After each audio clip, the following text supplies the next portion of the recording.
Hi అండి, అందరికీ నమస్కారం. ఈరోజు కొన్ని కార్టూన్స్తో మీ ముందుకు వస్తున్నాను.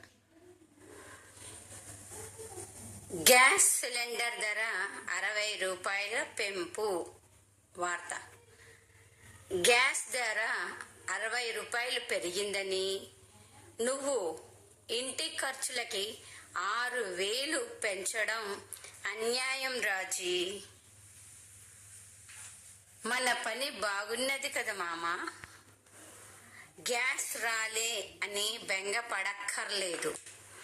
అవునే మళ్ళీ మనకి కట్టెలు ఎన్నైనా కొట్టుకోవచ్చు. మా అమ్మా నాన్న వస్తారుట, ఓ వారం ఉంటారట. అలాగే వాళ్లతో పాటు గ్యాస్ సిలిండర్ కూడా తెమ్మను. ఇవండి కార్టూన్స్. మా ఛానల్ లైక్ చేసి, షేర్ చేసి, సబ్స్క్రైబ్ చేయమని మిమ్మల్ని అందరినీ ఇంకొకసారి కోరుకుంటున్నానండి. ధన్యవాదాలు.